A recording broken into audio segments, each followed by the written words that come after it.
आज आमर क्लस्टर स्तरीय वंदे मातरम 150 वर्ष पूर्ति अवसर में कार्यक्रम अनुष्ठित होता। विभिन्न विद्यालय छात्र छात्री आसते आउ पिला भितर गोटे उत्साह उन्मादना भरी से उत्साह को भारत माता नैवेद्य होता।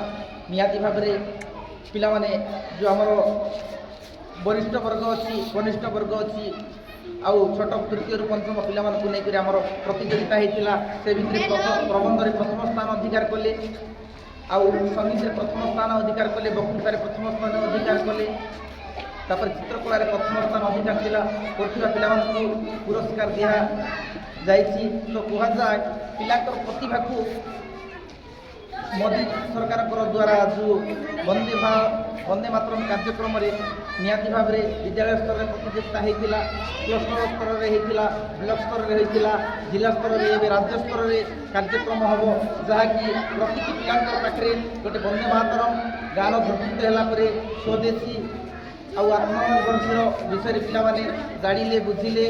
आउ शिक्षक बंधु मान द्वारा गोटे कार्यक्रम सुंदर भाव में होता। निहाती यह भारत वर्ष गोटे उपयोगी कार्यक्रम था। यह कार्यक्रम द्वारा समस्ते सचेतन हेबे आउ स्वदेशी वस्तु व्यवहार करी निजक गोटे विकसित भारतर राष्ट्र सेवा निजक गठन करेंगे। धन्यवाद।